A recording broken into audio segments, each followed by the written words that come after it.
What's going on YouTube? It's your boy Seth the Line Surgeon.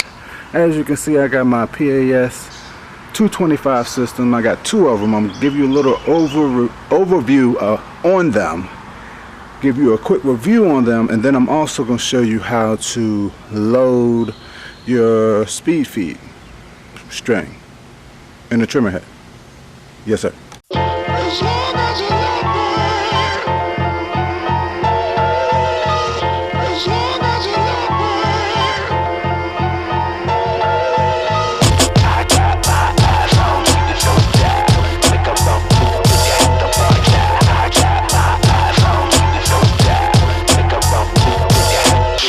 Alright people, as y'all can see, I have two PAS 225s. These are my daily trimmers.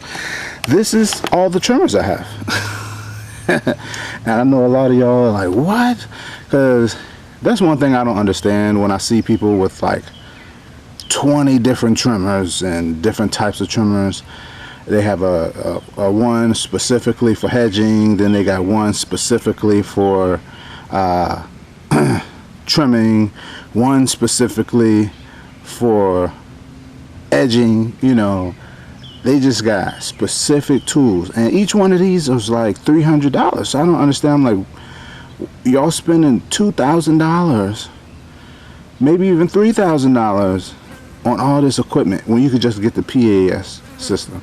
Now, for those who don't know, the PAS system is basically, it has the same motor with Echo.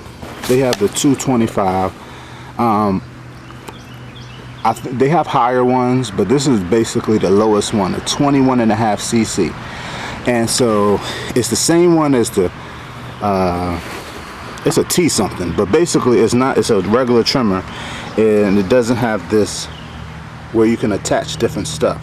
Right now on this one, I have my trimmer attachment on it. Right here is my regular trimmer attachment. Here's my edger. Here's my articulating hedger. I said that was a trimmer. That's a hedger. But this is my articulating hedger. And then this is my other PAS 225. I originally bought this one. This was my first one I bought in 2014. And this one has not failed me. Never not started. Never nothing. It always starts. Runs like a champ. This one I bought from somebody in 2016, but I think they had used and abused it, so I had to fix some stuff to it. But one thing I'm gonna tell you, right? So the things that I had to fix on it, see, he must have been like overworking this thing, because so basically he had he wore it out, and inside every trimmer, running from the head of the trimmer all the way up to the motor, there's a it's like a long screw. That's what the motor uses to turn the head of the trimmer. So in a regular trimmer, which why most people get those, is more of a solid screw. You know, this one is like a flexi screw. It's not as sturdy as it. And so people say, well, you should get the regular trimmer because there's a higher percentage chance of that screw messing up. And it was. That's what happened with this one. That screw messed up. But guess what?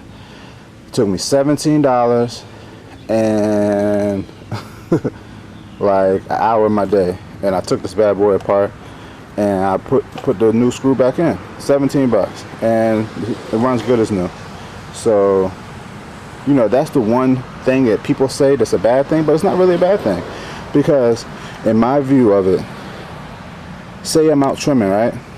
Of course I have two, but if I didn't, I only had this one. The motor went bad, right? The motor itself is 180 bucks, bro. That's just the motor. The motor itself is 180 bucks. The trimmer attachment is about 80 bucks. So you're looking at like a whole trimmer for less than 300 bucks. It might come up to close to 300 with tax or whatever, but you can't beat that, right? And the fact that if this breaks, the head of it, that's 80 bucks. You go to the store, dealer, get 80 bucks, got a new head. Yeah, that breaks 180 bucks, you know, and you got a new head. and then the fact that you can use the different attachments to it. The hedger, you don't have to buy a whole $300 another for a hedger.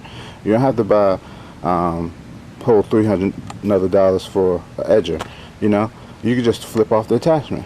The one and only attachment that I'm about to get is a pole saw, because I used to use my toy Bilt as my pole saw attachment, but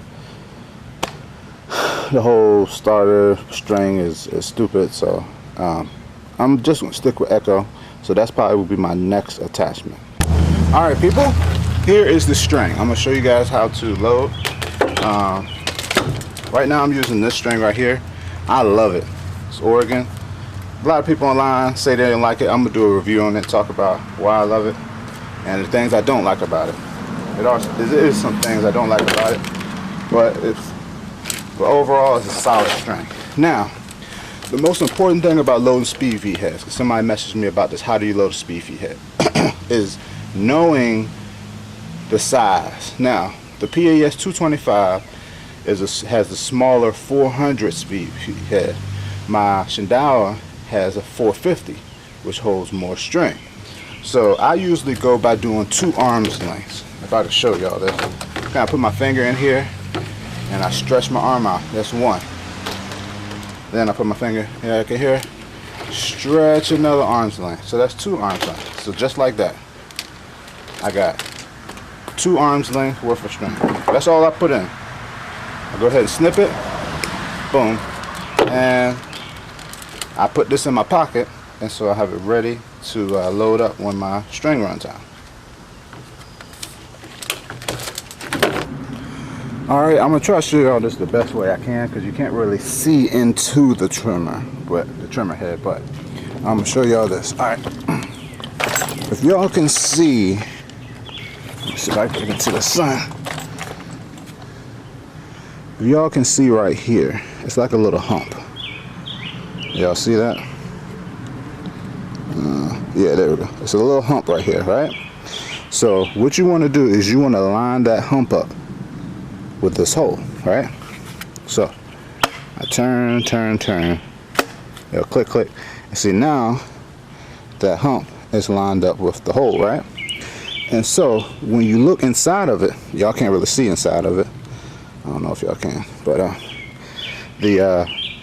you should be able to see all the way through. That means everything's lined up. So you go ahead, you take your string and you stick it through. Sometimes you gotta aim it just to get right through the hole, and it should come out through the other side, right? So now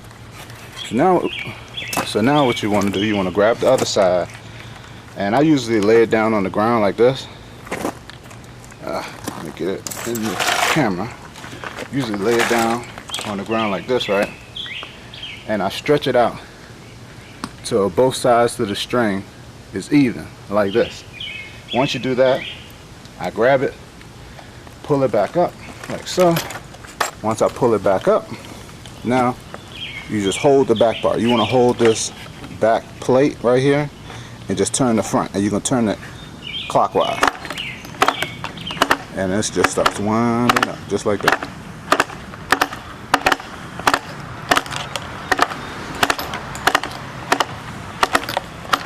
And you wind it up all the way till it's a little longer or shorter than where it cuts. And I always keep my shield on. A lot of people take those off.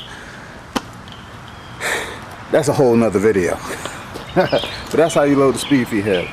Anywho, hope that helped you guys. A lot of people was asking me about my PAS 225 and how to load speed feed head. So thanks for watching. Comment, subscribe, stay tuned. Yes sir.